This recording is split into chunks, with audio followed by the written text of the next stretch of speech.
কল্যাণ রাষ্ট্র গড়ার পথে সরকার, বাস্তবায়নযোগ্য হিসেবেই তৈরি নতুন বাজেট। বরাদ্দের অর্থ ব্যয়ে স্বচ্ছতা নিশ্চিতের পথনকশা, শিল্পোৎপাদন ভিত্তিক বিনিয়োগে উৎসাহ। এবারের বাজেটেও করের বোঝা বাড়বে সাধারণ মানুষের।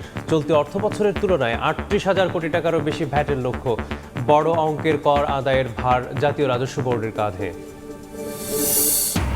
নতুন অর্থবছরে জাতীয় গ্রিডে দৈনিক ৬৫০ বিলিয়ন ঘনফুট গ্যাস যুক্ত করার লক্ষ্য। ৪৬টি কূপ খনন ও সংস্কারের পরিকল্পনা।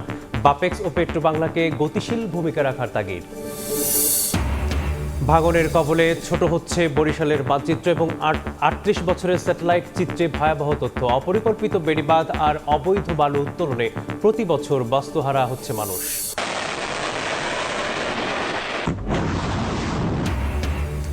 লেবাননে আগ্রাসনের জবাবে ইসরায়েলে ক্ষেপণাস্ত্র হামলা ইরানের। তেহরানে ইস্পাহানে পাল্টা আঘাত নেতানিয়াহু বাহিনীর। আলোচনায় ফেরার আহ্বান ট্রাম্পের।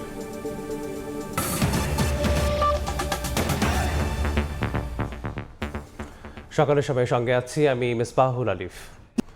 দেশকে সত্যিকার কল্যাণকর রাষ্ট্র হিসেবে গড়ে তোলার পথে বাস্তবায়নযোগ্য হিসাব নিকাশ নিয়েই আসছে ২০২৬-২৭ অর্থ বছরের বাজেট।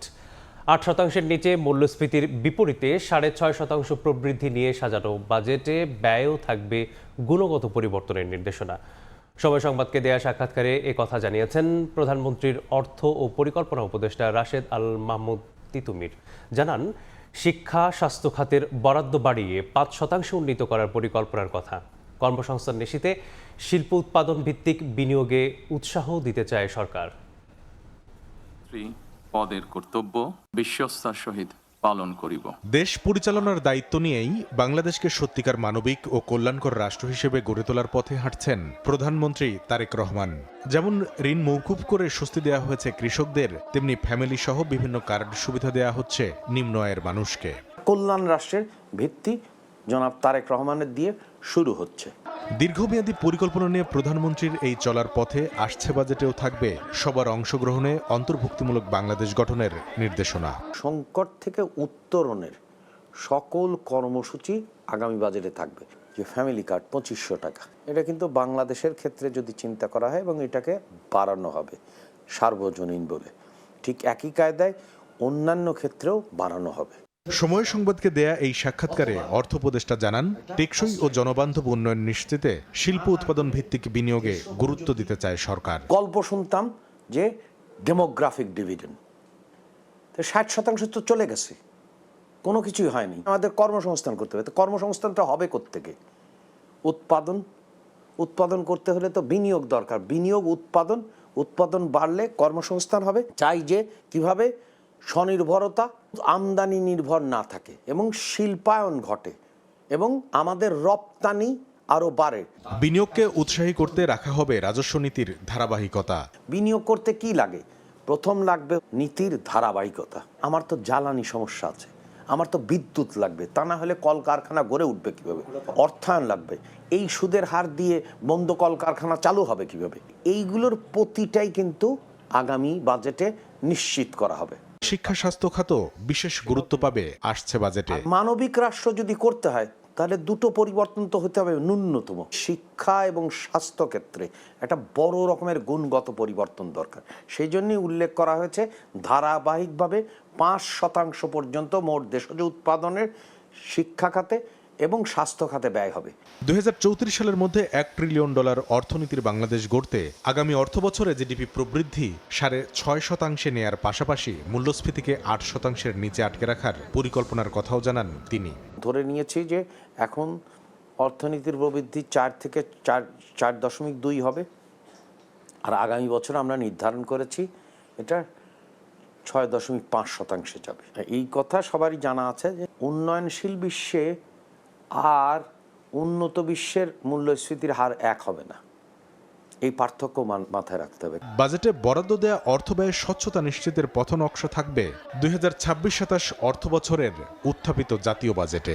আমরা মেগা গিগা প্রকল্পের গিগা দুর্নীতিতে মন নাই। কামরুল হাসান সবুজ, সময় সংবাদ, ঢাকা।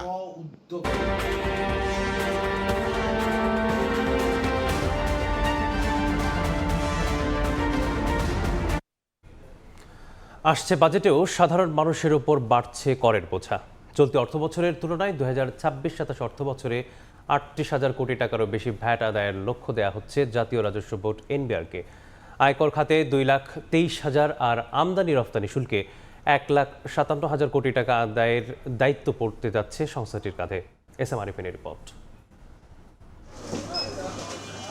বাজেট বাস্তবায়নে যে অর্থের দরকার হয় তার সিংহভাগ বা প্রায় 38% বেশি আসে মূল্য সংযোজন কর ভ্যাট থেকে। অর্থ মন্ত্রণালয় সূত্র বলছে 2026-27 অর্থ বছরের প্রস্তাবিত বাজেটে 2,23,480 কোটি টাকা ভ্যাট আদায়ের লক্ষ্য পাচ্ছে এনবিআর, যা চলতি অর্থ বছরের চেয়ে 38,850 কোটি টাকা বেশি। রাজস্ব আদায় লক্ষ্যমাত্রা বাড়ানো হচ্ছে আয়কর ও ভ্রমণ খাতেও। নতুন অর্থ বছরে এই খাত থেকে 37% আয় করতে চায় এনবিআর, যার আকার হতে যাচ্ছে 2,23,480 কোটি টাকা। চলতি অর্থ বছরে যা ছিল 1,75,730 কোটি টাকা। আমদানি ও রপ্তানি খাতে শুল্ক বাবদ এনবিআরকে আদায় করতে হবে 1,57,000 কোটি টাকার বেশি। এই চলতি অর্থ বছরের তুলনায় লক্ষ্যমাত্রা বাড়ছে 27,300 কোটি টাকা। খুব ভালোভাবে আসছে। তবে কর প্রশাসনের আধুনিকায়ন ও প্রাতিষ্ঠানিক সংস্কার না করে শুধু লক্ষ্য বাড়িয়ে রাজস্ব আদায়ে গতি ফিরবে না বলে মনে করেন এই অর্থনীতিবিদ। সরকার রাজস্ব আহরণ বাড়ানোর যে উদ্যোগ পরিকল্পনা গ্রহণ করছে, এবার সরকার একটা বিগ পুশ দিচ্ছে, কিন্তু বিগ পুশ দিয়ে রাজস্ব আহরণ আপনার রাতারাতি বাড়াতে পারবেন না। রাজস্ব আহরণ বাড়ানোর জন্য আপনাকে খুব মানে ধীরে ধীরে কাজ করতে হবে। আপনার কর জাল বাড়াতে হবে, কিন্তু করের পরিমাণ যদি আপনি বাড়িয়ে দেন, যারা রেগুলার ট্যাক্স পেয়ার তারা কিন্তু নিরুৎসাহিত হয়ে যাবে। এবং বাংলাদেশে যারা ট্যাক্স দিচ্ছে তারা প্রতি বছরই দিচ্ছে, আর যারা দিচ্ছে না তারা দিচ্ছে না। আমার কথা হচ্ছে যে রাজস্ব আহরণ বাড়ানোর জন্য সরকারকে ভ্যাট ফাঁকি যারা দিচ্ছে তাদেরকে আইনের আওতায় আনতে হবে। 2026-27 অর্থ বছরে মোট 6,04,000 কোটি টাকা রাজস্ব আদায়ের লক্ষ্য পেতে যাচ্ছে জাতীয় রাজস্ব board NBR. M S Arifin, Somoy Songbad, Dhaka. সকালের সময় আরও থাকছে। রহস্যজনকভাবে মারা যাচ্ছে সামুদ্রিক প্রাণী, ভেসে উঠছে কুয়াকাটা সমুদ্র সৈকতে। 9টি ডলফিন ও একটি মৃত তিমি এসেছে চলতি বছর। ফরেনসিক পরীক্ষার তাগিদ বিশেষজ্ঞদের। আরএফএল এসডব্লিউআর পাইপই মাপে যা বলে তাই দেয়। RFL SWR pipe and fittings. নতুন অর্থ বছরে জাতীয় গ্রিডে 650 মিলিয়ন ঘনফুট গ্যাস যুক্ত করতে চায় জ্বালানি বিভাগ। লক্ষ্য পূরণে 38টি কূপ খনন ও 8টি সংস্কারের পরিকল্পনা নেওয়া হয়েছে। সংকট কাটাতে 2030 সালের মধ্যে 1,500 মিলিয়ন ঘনফুট গ্যাসের নতুন সম্ভাবনা তৈরি করতে চান নীতি নির্ধারকরা। তবে গ্যাস অনুসন্ধানে অতীতে অনেক উচ্চাভিলাষী পরিকল্পনা থাকলেও পরে তা ব্যর্থ হয়। সে কারণে বাপেক্স পেট্রোবাংলাকে গতিশীল করার পাশাপাশি যথাসময়ে অর্থ ছাড়ের তাগিদ দিচ্ছেন বিশেষজ্ঞরা। আরও জানাচ্ছেন ফারুক ভূঁইয়া রবিন। গ্রাহক পর্যায়ে দাম কিংবা সরবরাহ দুই ক্ষেত্রেই এখনো ধুঁকছে দেশের বিদ্যুৎ ও জ্বালানি খাত। আমদানি নির্ভরতার ঝুঁকি কতটা, ইরান ইউক্রেন যুদ্ধ সহ বৈশ্বিক সংকটে তার মূল্য দিয়েছে গোটা দেশ। বর্তমানে দেশে গ্যাসের চাহিদা 4,000 মিলিয়ন ঘনফুটের বেশি, বিপরীতে সরবরাহ মাত্র 2,600 থেকে 2,700 মিলিয়ন ঘনফুট। এর মধ্যে প্রায় 1,000 মিলিয়ন ঘনফুটের যোগান আসে আমদানি করা এলএনজি থেকে। তবে শঙ্কার বিষয় হচ্ছে বছর ব্যবধানে 150 মিলিয়ন ঘনফুট হারে কমছে দৈনিক উৎপাদন। সংকটময় এই অবস্থা কাটাতে নতুন আধার অনুসন্ধানে নজর দিচ্ছে জ্বালানি বিভাগ। আসছে অর্থ বছরের লক্ষ্য 46টি কূপ খনন ও সংস্কার করে দৈনিক 650 মিলিয়ন ঘনফুট হারে জাতীয় গ্রিডে গ্যাস যুক্ত করা। এভাবে ধাপে ধাপে 2030 সালের মধ্যে 129 কূপ খননের পরিকল্পনা নেওয়া হয়েছে, যা বাস্তবায়ন করতে পারলে 1,500 মিলিয়ন ঘনফুট হারে গ্যাস পাওয়ার সম্ভাবনা জাগতে পারে। 50টা কূপ এবং 100টা কূপ, দুটো প্রজেক্ট আছে আমাদের। এই কূপগুলো খননের কার্যক্রম কিভাবে আরও গতি সঞ্চার করা যায় সে ব্যাপারে সরকার উদ্যোগ নিয়েছে। আমরা আশা করছি যে আপনারা দৃশ্যমান একটা অগ্রগতি সহসাই দেখতে পাবেন ইনশাল্লাহ। তবে অতীত অভিজ্ঞতা বলছে উচ্চাভিলাষী অনেক পরিকল্পনা হুঁচট খেয়েছে বারবার। প্রকল্প অনুমোদন আর অর্থ ছাড়ে ধীরগতি, আমলাতান্ত্রিক জটিলতা বড় বাধা হয়ে দাঁড়ায় কূপ খননে। দেশের জ্বালানি অনুসন্ধানে নানা সময়ে নেওয়া হয়েছে নানা পরিকল্পনা, তবে বাস্তবায়নের বেলায় সেসব অনেক ক্ষেত্রেই থেকে গেছে কাগজে কলমে। এমন অবস্থায় জ্বালানি অনুসন্ধানে নতুন করে যে কর্মপরিকল্পনা ঠিক করা হয়েছে সেসব বাস্তবায়নে বাপেক্স পেট্রোবাংলার গতিশীল ভূমিকার পাশাপাশি সরকারের নীতি সহায়তার উপর জোর দিচ্ছেন বিশেষজ্ঞরা। বাপেক্স সহ আর 3 কোম্পানিকে তাদের যত রকমের সক্ষমতা উন্নয়ন করা লাগে সব করতে হবে, এবং তাদের পেছনে বাক ছেড়ে দিলে যেমন কোনো ব্যক্তি জীবনে কোনো দিন দৌড়ায়নি সে অলিম্পিকের রেকর্ড ব্রেক করবে। যদি এইসব কোম্পানিগুলো ব্যর্থ হয় তাদের চাকরি চলে যাবে, তাদের হাতে টার্মিনেশন লেটার ধরাই দেবে। যারা প্রফেশনাল, কারিগরি দক্ষ, স্ট্র্যাটেজিক প্ল্যান তৈরি করে সেই প্ল্যান অনুযায়ী তাদেরকে চলতে বাধ্য করুক। ডিপিপি বলা হয়, সেটার অনুমোদন প্রক্রিয়া অনেক বেশি, সেটার প্রকিউরমেন্ট প্রসেসটা অনেক বেশি, এখানে কিন্তু অনেক বিলম্বিত হয়। এই যে আমলাতান্ত্রিক ব্রিটিশ আমলের সিস্টেম, এইটা তো চলতে পারে না। সেই ফ্লেক্সিবিলিটি তো বাপেক্সকে দিতে হবে। এটা যদি থাকে তখন কিন্তু ওই দেখা যাবে যে কাজের যে গতি কিন্তু আরো বাড়বে। জ্বালানি বিভাগ অবশ্য বলছে বাপেক্সকে শক্তিশালী ও অনুসন্ধান কার্যক্রমে গতি আনতে বিদ্যমান 5টি রিগ বা খনন যন্ত্রের পাশাপাশি নতুন করে আরও 2টি কেনার প্রক্রিয়া শুরু হয়েছে। ফারুক ভূঁইয়া, রবিন, সময় সংবাদ, ঢাকা। 3 দিন ধরে পঞ্চগড়ের বড়বাড়ি সীমান্তের শূন্যরেখায় অবস্থান করছে নারী শিশুসহ 10 জন। রোববার আবারও বিএসএফ তাদের পুশিনের চেষ্টা করলে বিজিবির বাধায় তা পণ্ড হয়ে যায়। রাতেও নওগাঁ সীমান্তে চলে পুশিনের চেষ্টা, তবে বিজিবির বাধায় পণ্ড হয়ে যায়। মেহেরপুর, ঝিনাইদহ সহ দেশের সব সীমান্তেই বাড়ানো হয়েছে নজরদারি। মধ্যরাতে সীমান্তে পুশিনের চেষ্টায় বিএসএফ, তাৎক্ষণিক খবর পেয়ে উপস্থিত বিজিবি, স্থানীয়দের সঙ্গে নিয়ে প্রতিরোধ। এ চিত্র নওগাঁর পোরশার মিতপুর সীমান্তে। রোববার মধ্যরাতে ভারতীয় নাগরিকদের বাংলাদেশে ঠেলে দেওয়ার চেষ্টা চালায় বিএসএফ।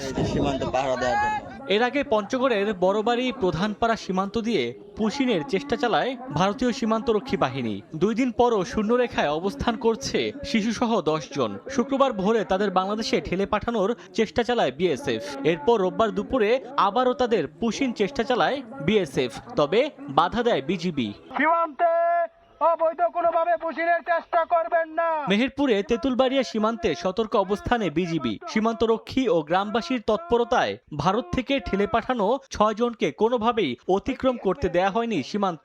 আমরা ভারতই আটকে দিছি, আমরা বাংলাদেশ আসতে দিইনি এবং আসতে দেবও না। বিজিবিদের সহায়তা করি, আর কালকে যে প্রবেশ দিছিল তারা রাত্রে ব্যাক নিয়েছে।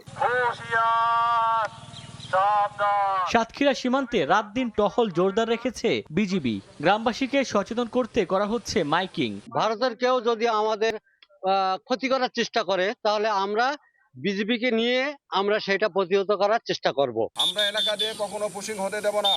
ঝিনাইদহের মহেশপুর সীমান্তেও পুশিন ঠেকাতে কঠোর অবস্থানে বিজিবি, সহায়তা করছে স্থানীয়রাও। সুনামগঞ্জের বিভিন্ন সীমান্তে নির্ঘুম রাত কাটাচ্ছেন বিজিবি সদস্যরা। সীমান্তবর্তী নদীতেও নজরদারিও চালিয়ে যাচ্ছেন তারা। এদিকে সীমান্ত পরিস্থিতি নিয়ে সচিবালয়ে সাংবাদিকদের প্রশ্নের জবাবে স্বরাষ্ট্রমন্ত্রী বলেন, পুশিন ঠেকাতে সতর্ক অবস্থানে রয়েছে বিজিবি। 2 দেশের মধ্যে কূটনৈতিক পর্যায়ে আলোচনার প্রয়োজন বলেও জানান মন্ত্রী। আমাদের বর্ডার গার্ড তারা সতর্ক আছে। আমরা সমস্ত পুশিনের, অবৈধ পুশিনের চেষ্টাকে আমরা বাধা দেব ইনশাআল্লাহ। এ পর্যন্ত তাই হয়েছে, তবে এই বিষয়গুলো ডিপ্লোম্যাটিক চ্যানেলে আলোচনার মাধ্যমে সমাধান করা প্রাথমিকভাবে আমাদের প্রয়োজন। ওমর ফারুক, সময় সংবাদ। সীমান্তে থামছেই না বিএসএফ এর পুশিনের চেষ্টা। সীমান্তের সর্বশেষ খবর জানাতে হিলি সীমান্তে আছেন সহকর্মী শফিকুল ইসলাম শফিক, সরাসরি যুক্ত হচ্ছি তার সঙ্গে।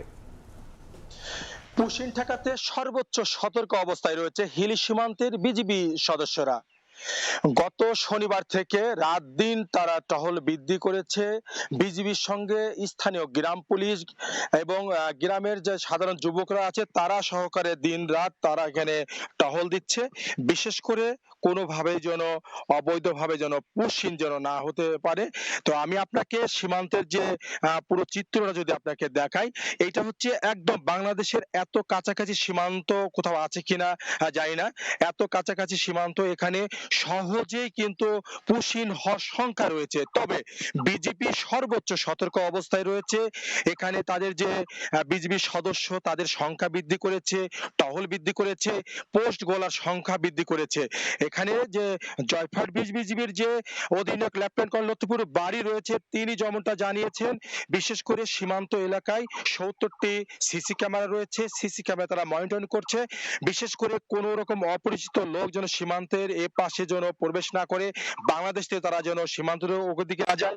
এই ব্যাপারে তারা বিভিন্ন মসজিদে তারা জনসচেতনামূলক তাদেরকে সবার সাথে কথা বলছেন, বিশেষ করে মাইকিং করছেন যে কোনো প্রকার অবৈধ যা অপরিচিত লোক যেন সীমান্তে যেন কোথাও যেন কেউ না আসে। তারা কিন্তু বেশ তৎপর দেখছি আমরা গত শনিবার আপনাকে জানিয়ে রাখি, ঘাসুরিয়া সীমান্তে 5 জনকে বিএসএফ কর্তৃক জোরপূর্বক পুষিয়ে নেওয়ার চেষ্টা করে সঙ্গে সঙ্গে প্রতিহত করে বিজিবি সদস্যরা। আর তখন থেকে তারা পিছু হটলেও বর্তমানে সে 5 জনকে পুষিয়ে বিষয়টা তারা মাথায় রেখে সীমান্তে কিন্তু টহল জোরদার করেছে। তারা সীমান্তে যে চেকপোস্ট গুলো রয়েছে, আমি লতিফুর বাড়ি তিনি আমরা আরো জানিয়েছেন, বিশেষ করে তারা কোনো প্রকার যে অবৈধ পুশিন তারা হতে দেবে না, গ্রামবাসী নিয়ে তারা কাজ করছেন। বিশেষ করে আমরা সকাল থেকে দেখেছি সীমান্তের বিভিন্ন চেকপোস্ট গুলোতে তারা বিজিবি সদস্যরা তারা এখানে তারা টহল দিচ্ছে। বিশেষ করে আইসিপি গেট আর সেখানে পাসপোর্ট যাত্রীদের যাওয়া আসা থাকে, সেখানেও কিন্তু পাসপোর্ট যাত্রীদেরকে তারা যাচাই বাছাই করে তারা কিন্তু তারা প্রবেশ করতে দিচ্ছে, এমনটা আমরা দেখেছি। তাছাড়া পুরো সীমান্তটা যদি আপনাকে দেখায়, পুরো সীমান্তটা প্রায় সুরক্ষা রয়েছে, সিসি ক্যামেরা দিয়ে তারা মনিটরিং করছেন এবং তাদের এখানকার যারা ক্যাম্প কমান্ডার রয়েছে সেখানে কিন্তু তারা রাত দিন তারা ডিউটি করছেন, তারা এমনটা আমরা দেখেছি। এবং গত রাত্রে আমরা দেখেছি যে স্থানীয়দেরকে নিয়ে গ্রাম পুলিশ বিজিবি তারা পুরো সীমান্ত তারা রাতভর তারা এখানে ডিউটি করেছে, এমনটা আমরা দেখেছি। বিশেষ করে যে কোনো প্রকার যেন অবৈধভাবে যেন কোনো বিএসএফ কর্তৃক কোনো ভারতীয় নাগরিককে যেন বাংলাদেশে ঠেলে নিতে না পারে। তবে এখন পর্যন্ত সীমান্তের অবস্থা এখন পর্যন্ত কোনো পুশিন হয়নি, এখন পর্যন্ত সবকিছু ঠিক আছে, এমনটা কিন্তু বিজিবি পক্ষ থেকে জানানো হয়েছে। তো তারপরেও কিন্তু তারা কোনোভাবে এটাকে ছোট করে দেখছেন না, তারা কিন্তু তাদের নজরদারি তারা বৃদ্ধি করেছেন। হিলি সীমান্ত থেকে পুশিন নিয়ে এতটুকু ছিল আমার কাছে সর্বশেষ। সীমান্তে পুশিনের খবর জানতে যুক্ত ছিলাম হিলি সীমান্ত থেকে। দেখছেন সকালের সময়, সঙ্গেই থাকুন। ক্রমশই ছোট হচ্ছে বরিশালের মানচিত্র। গত 38 বছরের স্যাটেলাইট চিত্র বিশ্লেষণে দেখা গেছে নদীগর্ভে বিলীন হয়েছে মাইলের পর মাইল ফসলি জমি, ঘরবাড়ি আর গুরুত্বপূর্ণ স্থাপনা। ভাঙন ঝুঁকিতে বিভাগের 102 কিলোমিটার বাঁধ, অপরিকল্পিত বেড়িবাঁধ আর অবৈধ বালু উত্তোলনে প্রতি বছর একাধিক মানুষ। যদিও পরিকল্পিত ব্যবস্থা নেওয়ার কথা জানিয়েছে পানি উন্নয়ন বোর্ড। সুজয় দাসের তোলা ছবিতে আরও থাকছে অপূর্ব রিপোর্টে। মেঘনার এই বিশাল জলরাশি থেকে সরছে না বৃদ্ধ নূর মোহাম্মদ মোল্লার চোখ, যে মাটিতে কেটেছে শৈশব কৈশোর, হেঁটে বেরিয়েছেন বীর দর্পে। সেই চেনা পথঘাট আর অস্তিত্ব সবটুকুই হারিয়েছে এখানে। অনেক বছর ধরে এটা ভাঙে। আমি এই জায়গায় চাষাবাদ করছি, আমার এখনো কিছু জমি আছে আর সব জমি লইয়া গেছে নদীতে। গত 30 বছর ধরে মেঘনার অব্যাহত ভাঙনে বিলীন হতে বসেছে বরিশালের হিজলার গৌরবতী ইউনিয়ন। ভিটেমাটি রক্ষায় কাঁধে কাঁধ মিলিয়ে নদী তীরে তাই একাট্টা হয়েছেন হাজারো নারী পুরুষ। দাবি তাদের ভিটেমাটি রক্ষায় স্থায়ী টেকসই বাঁধ নির্মাণ। পার থেকে মাটি কাটার কারণে আজ মনে করেন আমাদের অবস্থান পরিস্থিতি নদী ভাঙ্গা। শিক্ষা প্রতিষ্ঠান বিলীন হয়ে যাচ্ছে, আমাদের বাপদাদার ভিটামাটি বাড়ি বিলীন হয়ে যাচ্ছে। বিগত 38 বছরের এই স্যাটেলাইট ইমেজ বিশ্লেষণে দেখা যায় বছরের পর বছর ধরে কীর্তনখোলা, মেঘনা, কালাবদর, আড়িয়ালখা, সন্ধ্যা, তেঁতুলিয়া, কারখানা ও সুগন্ধা নদীর গ্রাসে ছোট হচ্ছে বরিশালের মানচিত্র। উদ্বাস্তু হয়েছে লক্ষাধিক মানুষ। হুমকির মুখে রয়েছে একাধিক গুরুত্বপূর্ণ স্থাপনা। এমনকি নদী তীরে স্থায়ী বাঁধ নির্মাণের পরও দেখা দিয়েছে ভাঙন। বাঁধ দেওয়ার পরে আমাকে মন তো অনেক বড় হয়েছিল যে নদী আর ভাঙবে না, কিন্তু এখন দেখতেছি যে অবস্থা নদীর, তাতে এলাকা থাকে কি নেই সন্দেহ। রাত্রে আমাকে ভয় লাগে ঘুমাইতে, আমরা বাচ্চা কাচ্চারা ঘুমাই খুব ঝুঁকি নিয়ে। পানি উন্নয়ন বোর্ডের তথ্যে বিভাগের 102 কিলোমিটার বাঁধ ভাঙন ঝুঁকিতে রয়েছে। তবে বিশেষজ্ঞরা বলছেন নদীর তলদেশ থেকে অবাধে বালু উত্তোলন ঝুঁকি বাড়াচ্ছে কয়েক গুণ। এইখানে যে মানচিত্র এটা কিন্তু পরিবর্তন হয়ে যাচ্ছে এবং তার যে অবস্থা, মাটির যে অবস্থা সেটাও কিন্তু চেঞ্জ হচ্ছে। স্টাডি করতেছি এবং নতুন প্রকল্প আমরা অনুমোদনের জন্য আমরা সাবমিট করছি এবং অনুন্নয়ন প্রকল্পের আওতায় পরিচালন খাতের আওতায়ও আমাদের কিছু কিছু অংশ যেগুলো আমরা উন্নয়ন প্রকল্পের বাইরে গিয়ে নতুন করে ভাঙন দেখা দিয়েছে সেগুলো আমরা কাজ বাস্তবায়ন করছি। পরিবেশ গবেষক ও বিভিন্ন সংস্থার পরিসংখ্যান অনুযায়ী গত 5 বছরে বিভাগের অন্তত 120 বর্গ কিলোমিটার ফসলি জমি, ঘরবাড়ি আর চরাঞ্চল স্থায়ীভাবে বিলীন হয়েছে নদীগর্ভে। অপূর্ব অপু, সময় সংবাদ, বরিশাল। তীব্র গরমে নাভিশ্বাস উঠেছে বরিশালের জনজীবনে। প্রকৃতির বিরূপ আচরণ আর অপরিকল্পিত নগরায়নের সঙ্গে যন্ত্রের অবাধ ব্যবহার বাড়াচ্ছে সংকট। প্রতিনিয়ত বাড়ছে তাপজনিত রোগীর সংখ্যা। সুমন হাসানের ছবিতে মেহেদী হাসান বাপ্পির রিপোর্টে থাকছে বিস্তারিত।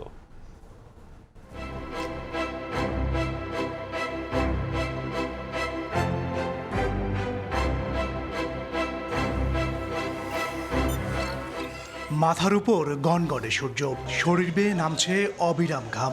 অসহ্য এই গরমে ঘরের বাইরে বের হওয়াই যেন এখন হয়ে উঠেছে সবচেয়ে কঠিন। চলতি মাসে মৃদু তাপদাহে পুড়ছে বরিশাল। আবহাওয়া অফিসের পূর্বাভাসে মাস জুড়ে তাপমাত্রা থাকবে স্বাভাবিকের চেয়ে বেশি। পারদ উঠতে পারে 38 থেকে 39 ডিগ্রি সেলসিয়াসে। জলীয় বাষ্পের পরিমাণ বেশি থাকার কারণে এবং তাপমাত্রা বেশি থাকার কারণে জনমনে গরমের অস্বস্তি বোধটা বেশি হচ্ছে। অধিক তাপমাত্রার কারণে অসুস্থ হচ্ছেন মানুষ। হাসপাতালে বাড়ছে রোগীর সংখ্যা। কেউ কোনো গরমের জন্য কিছু করতে পারতেছে না। গরমের প্রভাবে আমার বাবা বমি করে। গরমের তাপমাত্রা তো অনেক বেশি, সহ্য করার মতো না। জায়গা 50 করছি, আমার 30 টাকা মনে করেন যে কোনো দোকান বরফ মরফ ঠান্ডা মান্ডা খাইতে হয়। শহরে দিন দিন গাছ কমলেও বাড়ছে কাচ ঘেরা বহুতল ভবন। এসব ভবনের কক্ষ শীতল রাখতে ব্যবহার হচ্ছে শীতাতাপ নিয়ন্ত্রণ যন্ত্র। বরিশাল নগরীর 25,000 ভবনে শীতাতাপ নিয়ন্ত্রণ যন্ত্রের সংখ্যা প্রায় 2.25 লাখ। পানির লেয়ারটা নিচে নেমে গেছে আমাদের জলাশয় ভরাট এবং প্রপার ড্রেনেজ ব্যবস্থা না থাকার কারণে, যার ফলে নিচে মাটির আর্দ্রতাটা কমে গেছে এবং মাটি শুষ্ক হয়ে উঠে উপরের সারফেসে তাপমাত্রাটাকে বৃদ্ধি করতেছে। এসি থেকে নির্গত গ্যাস পরিবেশের ক্ষতির পাশাপাশি উত্তপ্ত বাতাস বায়ুমণ্ডলে উঠতে না পারায় তৈরি হচ্ছে কৃত্রিম তাপদ্বীপ। এসিতে রেফ্রিজারেন্ট গ্যাস ব্যবহার করা হয় এবং এই গ্যাস মূলত যে এসি বের করে দেয়, এতে বায়ুমণ্ডলের যে স্তর রয়েছে সেখানে তাপ বিকিরণের বাধা সৃষ্টি করে। আবহাওয়া অফিসের তথ্য মতে কৃত্রিম উত্তাপে প্রতি বছর বরিশালে গড় তাপমাত্রা বাড়ছে 0.5 ডিগ্রি সেলসিয়াস পর্যন্ত। মেহেদী হাসান বাপ্পি, সময় সংবাদ, বরিশাল। গত 9 বছরে পটুয়াখালীর কুয়াকাটা সৈকতে ভেসে এসেছে 144টি মৃত ডলফিন এবং 3টি বিশাল আকারের তিমি। এর মধ্যে চলতি বছরেই এসেছে 10টি সামুদ্রিক প্রাণীর মৃতদেহ। সামুদ্রিক প্রাণীর একের পর এক রহস্যজনক মৃত্যুতে বাড়ছে উদ্বেগ। কেন মারা যাচ্ছে ডলফিন ও তিমি? সমুদ্রের গভীরে নতুন কোনো পরিবেশগত সংকট তৈরি হচ্ছে কি? সমুদ্র কি বিপদের সংকেত দিচ্ছে? এসব প্রশ্নের উত্তর খোঁজার চেষ্টা করেছেন শিকদার জাবির হোসেন। ক্যামেরায় ছিলেন তৌকিব পেদা। সম্প্রতি কুয়াকাটা সমুদ্র সৈকতে ঢেউয়ের সঙ্গে ভেসে আসে 58 ফুট দৈর্ঘ্যের বেলিন প্রজাতির মৃত তিমি। গত 2 যুগে সৈকতে ভেসে আসা তিমির মধ্যে এটি সবচেয়ে বড়। শুধু তিমিই নয়, সৈকতে প্রায় ভেসে আসছে মৃত ডলফিন, কচ্ছপ সহ নানা সামুদ্রিক প্রাণী। দিন দিন বাড়ছে এর সংখ্যাও। বিষয়টি উদ্বেগ তৈরি করেছে পরিবেশবিদ ও গবেষকদের মাঝে। ডলফিন রক্ষা কমিটির তথ্য বলছে, গত 9 বছরে সৈকতে ভেসে এসেছে অন্তত 144টি মৃত ডলফিন এবং 3টি তিমি। চলতি বছরই মিলেছে 9টি ডলফিন ও 1টি তিমির মরদেহ, যেগুলো মাটিচাপা দেওয়া হয়েছে ময়না তদন্ত ছাড়াই। এতে অজানাই থেকে যাচ্ছে মৃত্যুর কারণ। বিভিন্ন মৃত তিমি এবং ডলফিনের যে সিমটমগুলো আমরা বিভিন্ন সংস্থাকে দিয়েছি, সরকারি এবং বেসরকারি, আসলে আমাদেরকে এখন পর্যন্ত কেউই বলতে পারিনি এটা, বা এই তথ্যটা আমাদেরকে দেয়নি কেউ, বা আমরা উদ্ধার করতে পারিনি যে কি কারণে মারা যায়। আমরা যতটুকু দেখতেছি যে মৃত্যুর কারণে কিন্তু বেড়ে যাচ্ছে, মৃত্যুর মূল যে রহস্যটা এটা কিন্তু এখন তোমাকে উদ্ঘাটন করা হয় নাই। আমরা আহ্বান জানাচ্ছি এটা কিন্তু সঠিকভাবে উদ্ঘাটন করা হয়। গবেষকদের মতে ডলফিন শুধু প্রাণীই নয়, সমুদ্রের বাস্তুতন্ত্রের গুরুত্বপূর্ণ সূচক। জাহাজের ধাক্কা, প্লাস্টিক দূষণ, খাদ্য সংকট, পানির পরিবর্তন কিংবা মাছ ধরার জালে আটকে যাওয়ার ঘটনা থাকলেও অজানা থেকে যাচ্ছে মৃত্যুর কারণ। এজন্য প্রয়োজন বৈজ্ঞানিক ফরেনসিক পরীক্ষা ও দীর্ঘমেয়াদী গবেষণা। আমরা যদি ডলফিনের অনুপস্থিতি দেখি তাহলে আসলে আমরা ধরেই নিতে পারি যে আমাদের প্রতিবেশে মারাত্মক প্রভাব পড়ে গেছে এবং সামগ্রিক বাস্তুতন্ত্রে ভারসাম্যহীনতা তৈরি হয়েছে বা হতে পারে। এই ডলফিনের কঙ্কালগুলো যদি আমরা সংরক্ষণ করি, এটা একদিকে যেমন পর্যটকরা এখান থেকে শিখতে পারবে, পাশাপাশি যারা মৎস্যবিজ্ঞান অনুষদের ছাত্র আছে, জুলজি ডিপার্টমেন্টের ছাত্র আছে, তারা ডলফিনের কঙ্কালতন্ত্র থেকে এর পুরা বাহ্যিক অঙ্গসংস্থানিক গঠন সম্পর্কে জানতে পারবে। সমুদ্রের পানিতে 179 ধরনের মাইক্রোপ্লাস্টিক কণার উপস্থিতি উঠে এসেছে সাম্প্রতিক এক গবেষণায়। খাদ্যচক্রের মাধ্যমে এসব ক্ষুদ্র কণা ডলফিন ও তিমির শরীরে প্রবেশ করে মৃত্যু ঝুঁকি বাড়াচ্ছে বলেও আশঙ্কা রয়েছে। শিকদার জাবির হোসেন, সময় সংবাদ, পটুয়াখালী। দেখছেন সকালের সময়। তীব্র শয্যা সংকটে ভুগছে পিরোজপুরের জেলা হাসপাতালের শিশু ওয়ার্ড। বাধ্য হয়ে মেঝে ও বারান্দাতেও চিকিৎসা নিতে হচ্ছে রোগীদের। হাম উপসর্গ নিয়ে ভর্তি হওয়া রোগীদেরও রাখা হচ্ছে সাধারণ রোগীদের সঙ্গেই। একই অবস্থা অন্যান্য ওয়ার্ডেও। জিয়াউল হকের তথ্য ও তরিকুল ইসলাম অভির রিপোর্ট, ছবিতে থাকছে রিপোর্ট। 14 শয্যার শিশু ওয়ার্ড, চিকিৎসা নিচ্ছে কয়েক গুণ বেশি রোগী। 100 শয্যার পিরোজপুর জেলা হাসপাতালের শিশু ওয়ার্ডে শয্যা না পেয়ে মেঝে ও বারান্দায় চিকিৎসা নিচ্ছেন অনেক শিশু। এদের মধ্যে অনেকেই ভর্তি হাম উপসর্গ নিয়ে, তবে তাদের জন্য নেই আলাদা ব্যবস্থা। শিশু ছাড়াও অন্যান্য ওয়ার্ডেরও শয্যা সংকট, ভোগান্তিতে রোগী ও সঙ্গে আসা স্বজনরা। শ্বাসকষ্ট, ঠান্ডা, কাশি, তার জন্য ভর্তি দিচ্ছে আজকে। আমরা 3-4 দিন ধরে এখানে আছি, নিচে ফ্লোরে পড়ে আছি, বেড পাইনি এখনো। এখানে রোগীর পরিমাণটা বেশি, বেডের পরিমাণটা খুব কম, ফ্লোরে থাকতে হয়, খুব কষ্ট হয় বাচ্চা কাচ্চা নিয়ে। লোক ভরা, একটু হাঁটারও জায়গা পাওয়া যায় না। 75 জন রোগীকে দেখা, চিকিৎসা লেখা, ছুটি লেখা, ফ্রেশ অর্ডার করা, তার পরীক্ষা নিরীক্ষা করানো এবং সেটা রিপোর্ট দেখা, আলটিমেটলি সব কিছু শুধু আমার একারই জন্য। আমার সাথে আর কোনো ডাক্তার বর্তমানে কর্মরত নেই। রোগীর চাপ সামাল দিতে চিকিৎসা সংশ্লিষ্টরা হিমশিম অবস্থায়। সবসময় শিশু ওয়ার্ডে এক ভিড় লেগে থাকে। এত ভিড় এবং রোগীর সাথে কেয়ার গিভার অর্থাৎ পরিচর্যাকারী থাকে, সব মিলিয়ে দেখা গেছে যে 100-150 মতো লোকজন অবস্থান করে। এই রোগীর চাপ সামলানো খুব কষ্টসাধ্য হয়ে পড়েছে আমাদের ডাক্তার এবং সিস্টার এবং অন্যান্য সহায়ক স্টাফ মিলে। 100 শয্যার জেলা হাসপাতালে চিকিৎসা নেয় 7 উপজেলা সহ পার্শ্ববর্তী জেলার মানুষও। সময় সংবাদ, পিরোজপুর। বরিশালে শিশুদের পাশাপাশি বয়স্করাও আক্রান্ত হচ্ছে হামে। শয্যা সংকটে হাসপাতালের বারান্দায় চিকিৎসা নিতে হচ্ছে অনেককেই। এ নিয়ে বিস্তারিত জানাতে বরিশাল সদর হাসপাতালে আছেন সহকর্মী মেহেদি হাসান বাপ্পি। সরাসরি যাচ্ছি তার কাছে।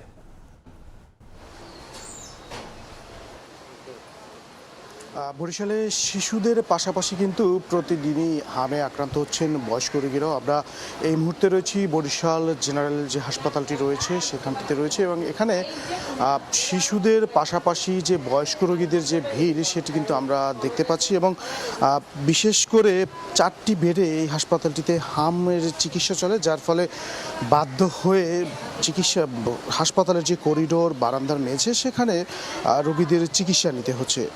জানিয়ে রাখি, হাসপাতালটিতে বর্তমানে ভর্তি রয়েছেন 43 জন, যার মধ্যে মাত্র 7 জন শিশু এবং বাকি সবই বয়স্ক রোগী। আমরা এখানকার যারা কর্তব্যরত চিকিৎসক রয়েছেন তাদের সাথে কথা বলেছিলাম। তারা বলছেন যে হামের যে টিকার যে ব্যাপারটি ছিল সেটি দেওয়ার ফলে শিশু আক্রান্ত রোগীর সংখ্যাটা হাসপাতালটিতে কমেছে, কিন্তু উপকূলীয় এলাকার মানুষ, যাবে এই হাসপাতালটিতে যারা বয়স্ক রোগী যারা আক্রান্ত রয়েছেন তাদের অধিকাংশের বাড়ি হচ্ছেন এই বিভাগের উপকূলীয় এলাকাগুলো, বিশেষ করে ভোলা, বরগুনা এবং পটুয়াখালীর কুয়াকাটার এই অংশের মানুষের রোগীদের সংখ্যা এই হাসপাতালটিতে বেশি। এবং এই জানিয়ে রাখি, চলতি 6 মাসে বরিশাল বিভাগে হাম আক্রমণের সংখ্যা ছাড়িয়েছে প্রায় 8,800 জনের বেশি, এবং মৃত্যুর সংখ্যাও ছিল 45 জন। তবে সবচেয়ে স্বস্তির যে বিষয় সেটি হচ্ছে চলতি মাসের আজ প্রথম 8 দিনে এখন পর্যন্ত কোনো মৃত্যুর খবর এই বিভাগটিতে নেই। তবে যতটুকু সংকট সেটি হচ্ছে শয্যা সংকট, এবং হাসপাতালের যে চিকিৎসা দেওয়ার ক্ষেত্রে ডাক্তারদের যে হিমশিম খেতে হচ্ছে বিভিন্ন নানা সংকটের কারণে, সেটি সবচেয়ে কিন্তু দিন দিন তীব্র হচ্ছে। এবং সেই চিত্র আমরা আপনাদেরকে বরিশাল সদর হাসপাতাল থেকে দেখানোর চেষ্টা করেছিলাম। এবং এই হাসপাতালটিতে আজ এই 24 ঘন্টায় এখন পর্যন্ত 43 জন ভর্তি রয়েছেন, যার মধ্যে মাত্র 7 জন হচ্ছেন শিশু হাম সংক্রমণের রোগী এবং বাকিগুলো রোগী হচ্ছেন সব বয়স্ক রোগী। তো বরিশাল সদর হাসপাতাল থেকে আমার কাছে এই ছিল সর্বশেষ। যুক্ত ছিলাম বরিশাল থেকে। স্থানীয় বিদ্যুৎ চাহিদার সবটুকুই জেলায় উৎপাদিত হলেও ঘন ঘন লোডশেডিংয়ে ভোলায় তীব্র ভোগান্তিতে গ্রাহকরা। তাদের অভিযোগ, বিতরণকারী সংস্থার অব্যবস্থাপনা ও গাফিলতিতে মাসের পর মাস এই অবস্থার সৃষ্টি। সমস্যা সমাধানের আশ্বাসেই সীমাবদ্ধতা থাকছে কর্তৃপক্ষের। নাসিরউদ্দিন লিটনের রিপোর্ট, ছবি তুলেছেন উৎপল দেবনাথ।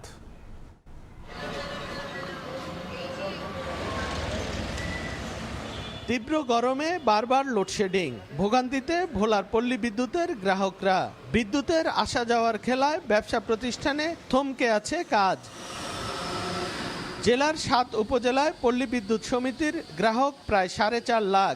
বিপরীতে বিদ্যুতের চাহিদা 130 মেগাওয়াট। এছাড়া ওয়েস্ট জোন পাওয়ার ডিস্ট্রিবিউশন কোম্পানির অধীনে শহর কেন্দ্রিক 85,000 গ্রাহকের চাহিদা 35 মেগাওয়াট। গ্রাহক চাহিদা পূরণে বুরহানুদ্দিনে রয়েছে গ্যাস ভিত্তিক 2টি বিদ্যুৎ উৎপাদন প্লান্ট। গ্রাহকদের অভিযোগ, বিতরণকারী সংস্থার অব্যবস্থাপনা ও গাফিলতির কারণে বেড়েছে বিদ্যুৎ বিভ্রাট।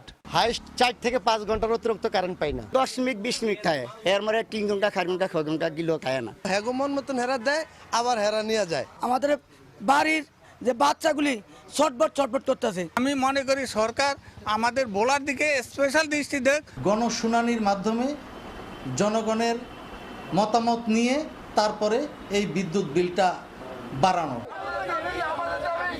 ভোগান্তি লাঘবে সম্প্রতি মানববন্ধন ও বিক্ষোভ করেছে গ্রাহকরা।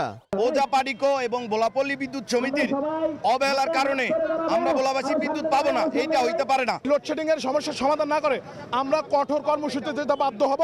এদিকে চরফেশনে নবনির্মিত উপকেন্দ্রটি শীঘ্রই চালু করে জেলার দক্ষিণাঞ্চলের লোডশেডিং কমাতে চায় পল্লী বিদ্যুৎ সমিতি REB। তবে উত্তরাঞ্চলের গ্রাহকদের জন্য কোনো সুখবর দিতে পারেনি REB।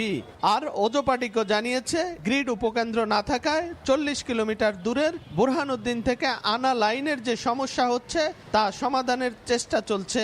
বন্ধ আমরা করি না, বন্ধ অটোমেটিক হয়ে যায়, কারণ দেখেছে কোথাও গাছ পড়লে, কোথাও ঝড়ে কোনো কিছু লাইনের উপরে পড়লে অটোমেটিক বন্ধ হয়ে যায়।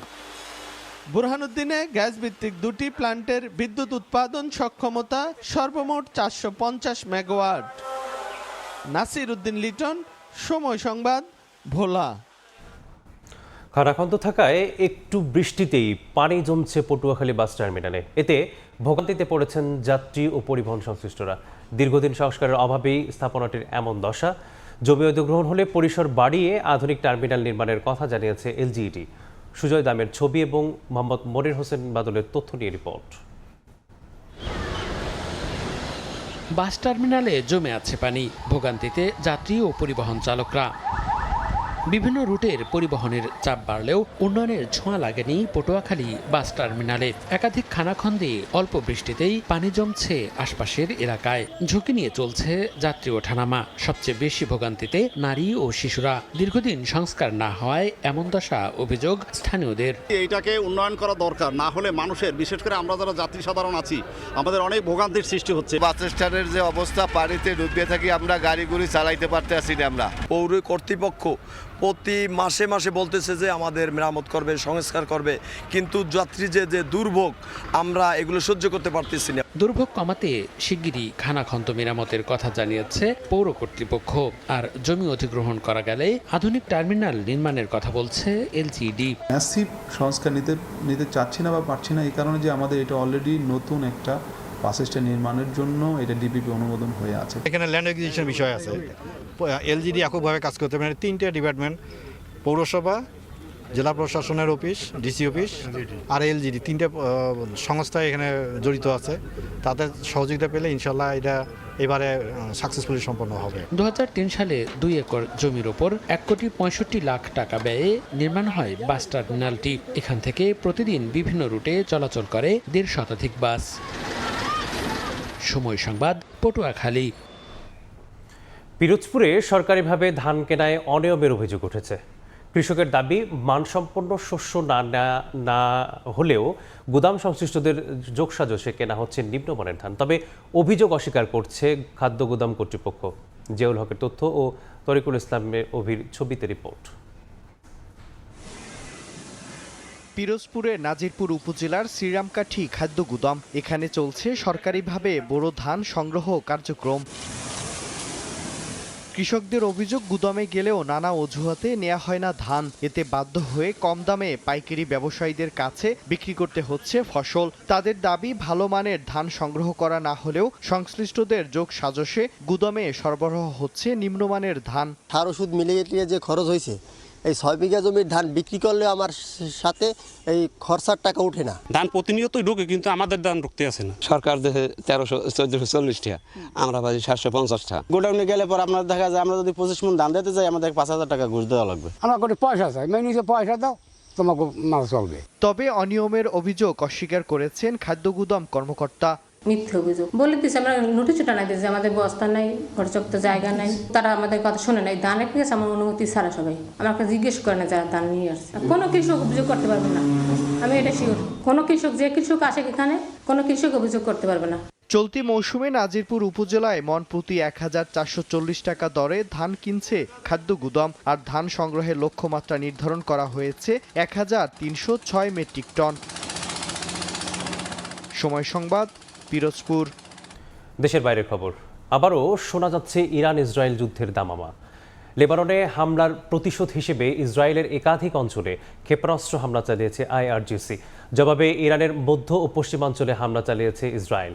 ইরানকে সংঘাতের পথ থেকে সরে আলোচনার টেবিলে ফেরার পরামর্শ দিয়েছেন মার্কিন প্রেসিডেন্ট ডোনাল্ড ট্রাম্প। যুদ্ধবিরতি সত্ত্বেও লেবাননে একের পর এক হামলা বন্ধে ইসরায়েলকে কড়া ভাষায় হুঁশিয়ারি দিয়ে আসছিল ইরান। তবে কোনো হুমকিই পরোয়া করছিল না তেল আবিব। লেবাননে ইসরায়েলের হামলা রুখতে অবশেষে হাইফা সহ বিভিন্ন অঞ্চলে 17 মিনিটে 4 বার হামলা চালিয়েছে ইরান। ইসরায়েলে হামলার দায় স্বীকার করেছে ইরানের বিপ্লবী গার্ড বাহিনী। দেশটির রাষ্ট্রীয় সংবাদ সংস্থা তাসনিমের বরাতে আইআরজিসি জানায়, ইসরায়েলের উত্তরাঞ্চলে হাইফা শহর থেকে প্রায় 20 কিলোমিটার দূরে অবস্থিত রামাথ ডেভিড এয়ারবেসে তারা ব্যালিস্টিক ক্ষেপণাস্ত্র ছুড়েছে। বিবৃতিতে বলা হয়, লেবাননের দক্ষিণাঞ্চল ও বৈরুতের দক্ষিণ উপশহরে ইসরায়েলি হামলার মূল কেন্দ্র হিসেবে ব্যবহৃত হওয়ায় এই বিমান ঘাঁটিকে লক্ষ্যবস্তু করা হয়েছে। ইসরায়েলের বিরুদ্ধে ক্ষেপণাস্ত্র হামলার পর ইরানের রাজধানী তেহরানে দেখা যায় সমর্থকদের উচ্ছ্বাস। সরকার সমর্থিত সমাবেশে যুক্তরাষ্ট্র ও ইসরায়েল বিরোধী স্লোগান দিতে দেখা যায় বহু মানুষকে। এর আগে লেবাননের দক্ষিণাঞ্চলে নাবাতিহে জেলায় একের পর এক ইসরায়েলি হামলা চলেছে। আল শারকিয়া ও তালাত আল রাহাব এলাকায় ড্রোন ও বিমান হামলায় ধ্বংস হয়েছে অবকাঠামো। নাবাতিহে আল ফাউকা ও কাফর তিবনিত এলাকায় ফসফরাস শেলের ব্যবহার নিয়ে অভিযোগ উঠেছে। এসব হামলায় বেশ কয়েকজন নিহত হয়েছেন বলে দাবি লেবানন সরকারের। এই হামলায় সীমান্তবর্তী অঞ্চলে সাধারণ মানুষের মধ্যে ছড়িয়ে পড়েছে আতঙ্ক। নিরাপদ আশ্রয়ে সরে যাচ্ছে বহু পরিবার। ইসরায়েলের এই হামলার পর ইরানি পার্লামেন্ট স্পিকার ও সামরিক কর্মকর্তারা কড়া ভাষায় হুঁশিয়ারি দিয়েছেন। তারা বলছেন, লেবাননে ইসরায়েলি হামলা অব্যাহত থাকলে সরাসরি সংঘর্ষের পথে যেতে পারে তেহরান। যুক্তরাষ্ট্র ও ইসরায়েলকে কঠোর জবাবের সতর্কবার্তাও দিয়েছেন তারা। ইরানের পররাষ্ট্রমন্ত্রী আব্বাস আরাকচি সামাজিক মাধ্যমে লেবাননের প্রতি সংহতি জানিয়েছেন। একই সময়ে হিজবুল্লাহ ইসরায়েলি সামরিক লক্ষ্যবস্তুতে ড্রোন ও ক্ষেপণাস্ত্র হামলার দাবি করেছে। এমন পরিস্থিতিতে মার্কিন প্রেসিডেন্ট ডোনাল্ড ট্রাম্প ইরানকে আলোচনা টেবিলে ফিরে আসার আহ্বান জানান। সামাজিক মাধ্যমে তিনি জানান, তেহরানের এমন পদক্ষেপে শান্তি আলোচনা ভেস্তে যেতে পারে। নেতানিয়াহুকে ফোন করে হামলার জবাব না দেওয়ার অনুরোধ করবেন বলেও জানান ট্রাম্প। একই সঙ্গে ফিনান্সিয়াল টাইমসকে দেয়া সাক্ষাৎকারে ট্রাম্প বলেন, তিনি সব সিদ্ধান্ত নিয়ন্ত্রণ করবেন এবং নেতানিয়াহু নীতিগতভাবে তার সিদ্ধান্তের বাইরে যেতে পারেন না। ট্রাম্প আরও বলেন, ইরানের সাম্প্রতিক ক্ষেপণাস্ত্র হামলা সত্ত্বেও যুক্তরাষ্ট্র ও তেহরানের মধ্যে চলমান চুক্তির আলোচনা থেমে যাবে না। ইসরায়েলের জাতীয় নিরাপত্তা মন্ত্রী ইতামার বেন গভির ইরানের বিরুদ্ধে ভয়াবহ হামলার হুঁশিয়ারি দিয়েছেন। সামাজিক মাধ্যমে তিনি জানান, খুব শিগগিরই ইরানের বিরুদ্ধে কঠোর ব্যবস্থা নেওয়া হবে। ইরান এই হামলা চালিয়ে অনেক বড় ভুল করেছে বলে মন্তব্য করেছেন ইসরায়েলের সেনাবাহিনীর মুখপাত্র। মালিহা সুহরওয়ার্দী, সময় সংবাদ। বিপজ্জনক মোড় নিয়েছে রাশিয়া ও ইউক্রেনের রক্তক্ষয়ী সংঘাত। ঐতিহাসিক চেরনোবিল পারমাণবিক বিদ্যুৎ কেন্দ্র সংলগ্ন একটি এলাকাকে নিশানা করেছে মস্কো। একই সঙ্গে ইউক্রেনের বিভিন্ন অঞ্চলে রুশ ড্রোন ও বোমা হামলায় 3 জন নিহত হয়েছেন। ইউক্রেন যুদ্ধের ভবিষ্যৎ এবং ইউরোপের নিরাপত্তা নিয়ে গুরুত্বপূর্ণ বৈঠকে যোগ দিতে যুক্তরাজ্যে পৌঁছেছেন প্রেসিডেন্ট ভলোদিমির জেলেনস্কি। রাশিয়ার সেন্ট পিটার্সবার্গে ইউক্রেনের হামলার ভয়াবহ প্রতিশোধ নিয়েছে রাশিয়া। স্থানীয় সময় শনিবার রাত ও রোববার ভোরে ইউক্রেন জুড়ে আকাশপথে জোরালো হামলা চালিয়েছে রুশ বাহিনী। কিয়েভের দাবি, ঐতিহাসিক চেরনোবিল পারমাণবিক বিদ্যুৎ কেন্দ্র সংলগ্ন একটি এলাকাকে নিশানা করেছে মস্কো। ইউক্রেনের প্রেসিডেন্ট ভলোদিমির জেলেনস্কির অভিযোগ, চেরনোবিলের কাছে ব্যবহৃত পারমাণবিক জ্বালানি সংরক্ষণাগার লক্ষ্য করে ড্রোন হামলা চালিয়েছে পুতিন বাহিনী। হামলায় একটি ভবন ক্ষতিগ্রস্ত হয়েছে বলে জানিয়েছে আন্তর্জাতিক পারমাণবিক শক্তি সংস্থা IAEA। যদিও বিকিরণের মাত্রা স্বাভাবিক এবং সেখানে সংরক্ষিত জ্বালানি ক্ষতিগ্রস্ত না হওয়ার দাবি করেছে ইউক্রেনের রাষ্ট্রীয় সংস্থা এনার্গোয়াটম। একই সঙ্গে ইউক্রেনের বিভিন্ন শহরেও অব্যাহত রয়েছে রুশ হামলা। জাপোরিঝিয়া অঞ্চলে একটি বাস স্টপে গাইডেড বোমা হামলায় নিহত হয়েছেন কয়েকজন। দিনিপ্রো পেট্রোভস্ক অঞ্চলে ড্রোন ও বিমান হামলায় প্রাণ হারিয়েছেন আরও একজন। ইউক্রেনের দাবি, এক রাতে রাশিয়া 236টি ড্রোন ছুড়েছে, যার অধিকাংশই প্রতিহত করা হয়েছে। অন্যদিকে রাশিয়া বলছে তারা ইউক্রেনের পূর্বাঞ্চলে শেভচেঙ্কো বসতির দখল নিয়েছে এবং শত শত ইউক্রেনীয় ড্রোন ভূপাতিত করেছে। এর মধ্যে লন্ডনে ফ্রান্স, জার্মানি ও যুক্তরাজ্যের নেতাদের সঙ্গে বৈঠকে বসার কথা রয়েছে জেলেনস্কির। ইউরোপীয় এই মিত্ররা রাশিয়ার উপর আরও চাপ বাড়ানোর উপায় নিয়ে আলোচনা করবেন বলে জানিয়েছে পশ্চিমা গণমাধ্যমগুলো। এদিকে ফাইন্যান্সিয়াল টাইমসের এক প্রতিবেদনে বলা হয়েছে, গেল মাসে কিয়েভ সফরে আসা রুশ ধনকুবের রোমান আব্রাহামোভিচের মাধ্যমে পুতিনের সাথে সরাসরি বৈঠকের বার্তা পাঠিয়েছিলেন জেলেনস্কি। প্রস্তাবে যুদ্ধবিরতির সময় মুখোমুখি আলোচনার কথাও ছিল, তবে বর্তমানে এমন বৈঠকের প্রয়োজনীয়তা নাকচ করেছেন পুতিন। মালিহা সুহরওয়ার্দী, সময় সংবাদ। চীনের প্রেসিডেন্ট শি জিনপিং এর উত্তর কোরিয়া সফরের আগেই পরমাণু কর্মসূচি নিয়ে অনড় থাকার বার্তা দিয়েছেন কিম জং উনের বোন। তিনি সাফ জানিয়ে দিয়েছেন, পারমাণবিক শক্তিধর রাষ্ট্র হিসেবে উত্তর কোরিয়ার অবস্থান নিয়ে আলোচনার কোনো সুযোগ নেই। উত্তর কোরিয়ার ক্ষেপণাস্ত্র উৎপাদন ক্ষমতা আগামী 5 বছরে 2.5 গুণ বাড়ানোর নির্দেশ দেন কিম জং উন। আজ দুই দেশের রাষ্ট্রীয় সফরে পিয়ংইয়ংয়ে পৌঁছবেন চীনের প্রেসিডেন্ট শি জিনপিং। চীনের প্রেসিডেন্ট শি জিনপিং এর সঙ্গে সাক্ষাৎ করতে বেইজিং সফরে এসেছিলেন রুশ প্রেসিডেন্ট ভ্লাদিমির পুতিন ও মার্কিন প্রেসিডেন্ট ডোনাল্ড ট্রাম্প। এবার শি নিজেই উত্তর কোরিয়ার সর্বোচ্চ নেতা কিম জং উনের সঙ্গে সাক্ষাৎ করতে পিয়ংইয়ংয়ে যাচ্ছেন। স্থানীয় সময় সোমবার 2 দিনের রাষ্ট্রীয় সফরে পৌঁছাবেন তিনি। এবারের বৈঠকটি একটি বিশেষ কারণে অত্যন্ত তাৎপর্যপূর্ণ। বিষয়টি এমন নয় যে শি জিনপিং ও কিম জং উন প্রথমবারের মতো কোনো বৈঠকে বসছেন। মাত্র 1 বছর আগেই বেইজিংয়ে এই দুই নেতার সাক্ষাৎ হয়েছিল। তবে এবারের সফরের সবচেয়ে আশ্চর্যজনক বিষয়টি হলো, খোদ শি জিনপিং নিজেই উত্তর কোরিয়া যাচ্ছেন। চীনের প্রেসিডেন্ট 2019 সালের পর থেকে আর পিয়ংইয়ং সফরে যাননি। আল জাজিরার এক প্রতিবেদন অনুযায়ী সাম্প্রতিক বছরগুলোতে শি নিজের বিদেশ সফর একেবারেই কমিয়ে এনেছেন। এশিয়া সোসাইটির তথ্য অনুযায়ী 2013 থেকে 2019 সালের মধ্যে শি জিনপিং বছরে গড়ে প্রায় 14টি বিদেশ সফর করতেন, কিন্তু 2022 থেকে 2025 সালের মধ্যে তা কমে বছরে মাত্র 6টিতে দাঁড়ায়। এর আগে 2020 সালে করোনা মহামারীর ধাক্কা সামলাতে গিয়ে তিনি মাত্র একবার বিদেশ সফর করেন, আর 2021 সালে একবারও বিদেশ সফর করেননি। আল জাজিরাকে বিশ্লেষকরা জানান, শি জিনপিং এর এবারের এই আকস্মিক সফরের পেছনে মূল কারণ হতে পারে রাশিয়ার সঙ্গে উত্তর কোরিয়ার ক্রমবর্ধমান সম্পর্ক নিয়ে চীনের উদ্বেগ। শি এর সফরের আগে নিজেদের পারমাণবিক অবস্থান নিয়ে কড়া বার্তা দিয়েছে উত্তর কোরিয়া। পিয়ংইয়ং এর পারমাণবিক অস্ত্র কর্মসূচি নিয়ে কোনো ধরনের আলোচনা বা সমঝোতার সুযোগ নেই বলে মন্তব্য করেছেন দেশটির সর্বোচ্চ নেতা কিম জং উনের বোন কিম ইয়ো জং। তিনি আরও জানান, পারমাণবিক শক্তিধর রাষ্ট্র হিসেবে তাদের অবস্থান নিয়ে কোনো আলোচনার সুযোগ নেই। ইয়ো জং আরও বলেন, উত্তর কোরিয়া কোনো ধরনের হুমকি সহ্য করবে না। চীনা প্রেসিডেন্ট শি জিনপিং এর পিয়ংইয়ং সফরের আগে সামরিক শক্তি বাড়ানোর বার্তা দিয়েছেন দেশটির সর্বোচ্চ নেতা কিম জং উন। দেশটির ক্ষেপণাস্ত্র উৎপাদন ক্ষমতা আগামী 5 বছরে 2.5 গুণ বাড়ানোর নির্দেশ দিয়েছেন তিনি।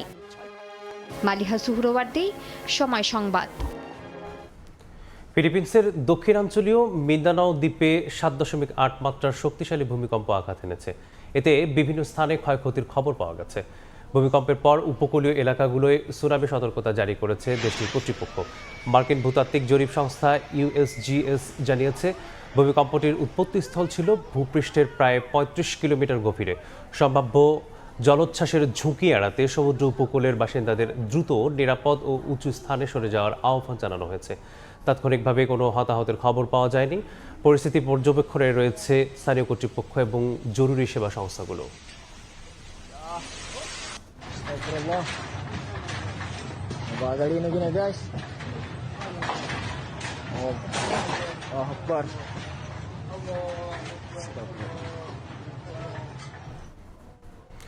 যুক্তরাষ্ট্রের নিউইয়র্ক শহরের ব্যস্ত রেল স্টেশনে ছুরিকাঘাতের ঘটনায় অন্তত 5 জন আহত হয়েছেন। রোববার স্থানীয় সময় সন্ধ্যায় এই ছুরিকাঘাতের ঘটনাটি ঘটে। আহত একজনের অবস্থা গুরুতর বলে জানিয়েছে কর্তৃপক্ষ। হামলার পরপরই সন্দেহভাজন একজনকে আটক করে পুলিশ। প্রাথমিকভাবে ঘটনাটিকে উদ্দেশ্যহীন সহিংসতা হিসেবে দেখানো হচ্ছে। ঘটনার পর নিরাপত্তার স্বার্থে রেল স্টেশন ও আশপাশের এলাকা এড়িয়ে চলার পরামর্শ দিয়েছে পুলিশ। এলাকায় যান চলাচল, সড়ক যোগাযোগ এবং গণপরিবহন সেবায় সাময়িক বিঘ্ন ঘটতে পারে বলেও জানানো হয়েছে।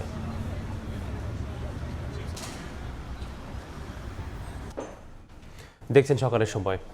এবার খেলা খবর। বিশ্বকাপ মিশন শুরুর আগেই বড় ধাক্কা খেল ব্রাজিল। এবার ইনজুরিতে স্কোয়াড থেকে ছিটকে গেলেন ডিফেন্ডার ওয়েসলি। ইতালিয়ান ক্লাব রোমার হয়ে দুর্দান্ত পারফর্ম করে প্রথমবারের মতো আনচেলত্তির বিশ্বকাপ স্কোয়াডে ডাক পান 22 বছর বয়সী এই ফুটবলার। কিন্তু মিশরের বিপক্ষে প্রস্তুতি ম্যাচে পেশিতে চোট পান এই ডিফেন্ডার। পরে মেডিকেল রিপোর্টে তার চোট গুরুতর হওয়ায় তাকে স্কোয়াড থেকে বাদ দেওয়ার সিদ্ধান্ত নেয় সেলেসাও টিম ম্যানেজমেন্ট। পরে তার পরিবর্তে আন্তালান্তা মিডফিল্ডার এন্ডারসনকে দলে ভিড়িয়েছেন কোচ কার্লো আনচেলত্তি।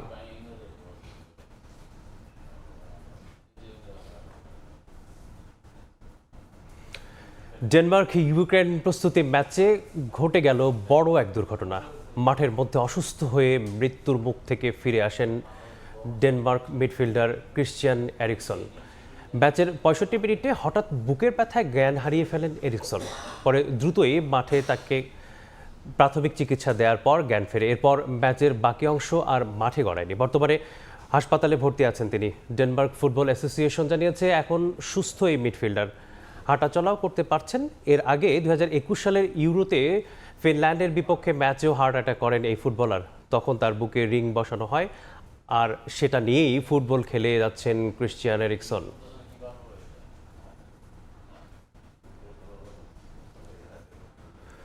দুয়ারে কড়া নাড়ছে বিশ্বকাপ। ফুটবল ইতিহাসে প্রথমবারের মতো 3 দেশে বসতে যাচ্ছে গ্রেটেস্ট শো অন আর্থ। তবে অন্য 2 স্বাগতিকদের টেক্কা দিয়ে নিজেদের মুনশিয়ানা দেখাতে মুখিয়ে আছে মেক্সিকানরা। বিশ্বমঞ্চে ফুটবল ইতিহাসের অন্যতম জনপ্রিয় গ্যালারি উদযাপন মেক্সিকান ওয়েভ দিয়ে গিনেস বুক অব ওয়ার্ল্ড রেকর্ডসে নাম লেখানোর উদ্যোগ নিয়েছে দেশটির ফুটবল প্রেমীরা। মেক্সিকো সিটির বিখ্যাত পাসিও দে দ্য লা রিফর্মা বুলেভার্দে জড়ো হয়ে শত শত মানুষ মেতে উঠেছেন এই বিশেষ উদযাপনে।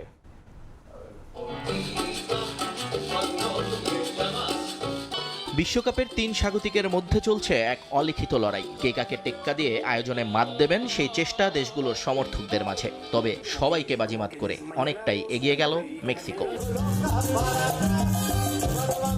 স্টেডিয়ামের গ্যালারিতে ঢেউয়ের মতো আছড়ে পড়া যে উদযাপন বিশ্বজুড়ে মেক্সিকান ওয়েভ নামে পরিচিত, তার উৎসভূমি এই মেক্সিকো। সেই চিরচেনা ঐতিহাসিক উদযাপনকে এবার গিনেস বুকে তুলে আনতে মেক্সিকো সিটির রাজপথে নেমে এসেছিলেন হাজারো মানুষ।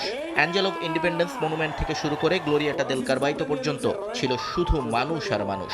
সবাই হাত উঁচিয়ে ঢেউয়ের মতো করে বসে দাঁড়িয়ে তৈরি করেছেন নিখুঁত এক মেক্সিকান ওয়েভ। মুখে ছিল মেক্সিকো মেক্সিকো স্লোগান। মূলত 1986 সালের মেক্সিকো বিশ্বকাপে যে উন্মাদনা প্রথমবার বিশ্ববাসীর নজর কেড়েছিল, তার ঠিক 40 বছর পূর্তিতে আয়োজন করা হয় এই উৎসবের। 11 জুন শুরু হতে যাওয়া গ্রেটেস্ট শো অন আর্থকে বরণ করে নিতে এর চেয়ে দারুণ উৎসব আর কি বা হতে পারত। এই ঐতিহাসিক ক্ষণের অংশ হতে পেরে উচ্ছ্বসিত স্থানীয় বাসিন্দারা। আমি এখানে এসেছি বিশ্বের সবচেয়ে বড় মেক্সিকান ওয়েভ এর অংশ হতে। আমরা আমাদের জাতীয় দলকে ভীষণ ভালোবাসি এবং তাদের সমর্থন জোগাতে এখানে আসা। মেক্সিকান হিসেবে আমরা আমাদের দেশকে নিয়ে গর্বিত। কেবল স্থানীয়রাই নন, আগামী ফুটবল বিশ্বকাপকে কেন্দ্র করে মেক্সিকোতে আসা বিদেশি পর্যটকদের উপস্থিতিও ছিল চোখে পড়ার মতো। মেক্সিকানদের এই বাঁধভাঙা উল্লাসের ঢেউয়ে গা ভাসিয়েছেন তারাও। গিনেস রেকর্ডের চেষ্টা এবং ফুটবল বিশ্বকাপের অংশ হতে পেরে আনন্দিত মেক্সিকো সিটিতে ঘুরতে আসা ফুটবল প্রেমীরা। আমরা আজকে এখানে ওয়েভে অংশ নিতে এসেছি। এটি সত্যি এক বিশেষ মুহূর্ত। বিশ্বকাপের আয়োজনে এটি আমাদেরও একটি ছোট অবদান। এমন একটি ঐতিহাসিক উদযাপনে অংশ নিতে পেরে দুর্দান্ত লাগছে। ফুটবল ইতিহাসের প্রথম দেশ হিসেবে 3টি পুরুষ বিশ্বকাপ একক বা যৌথভাবে আয়োজন করার অনন্য কীর্তি গড়তে যাচ্ছে মেক্সিকো। এর আগে 1970 এবং 1986 সালের পর এবার 2026 বিশ্ব রেকর্ডের আনুষ্ঠানিক স্বীকৃতি গিনেস কর্তৃপক্ষের কাছ থেকে এখনো না এলেও মেক্সিকোর ফুটবল প্রেমীরা যে ইতিমধ্যেই বিশ্বকাপের আমেজ গায়ে মেখেছেন, তাই উৎসবমুখর রাজপথ দেখলেই বোঝা যায়। নিয়ন মোহাইমেন, সময় সংবাদ। এ পর্যায়ে শীর্ষ সংবাদগুলো জানিয়ে দিচ্ছি আরেকবার। কল্যাণ রাষ্ট্র গড়ার পথে সরকার, বাস্তবায়নযোগ্য হিসেবেই তৈরি নতুন বাজেট। বরাদ্দের অর্থ ব্যয়ে স্বচ্ছতা নিশ্চিতের পথনকশা, শিল্পোৎপাদন ভিত্তিক বিনিয়োগে উৎসাহ। এবারের বাজেটেও করের বোঝা বাড়বে সাধারণ মানুষের। চলতি অর্থ বছরের তুলনায় ৩৮,০০০ কোটি টাকারও বেশি ভ্যাটের লক্ষ্য। বড় অঙ্কের কর আদায়ের ভার জাতীয় রাজস্ব বোর্ডের কাঁধে।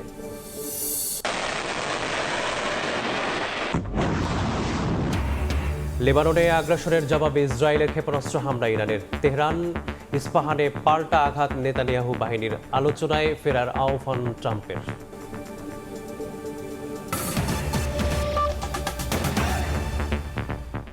এই ছিল সকালের সময়। এরপর আন্তর্জাতিক সময়ের সঙ্গে থাকবেন আলিশা ইসলাম।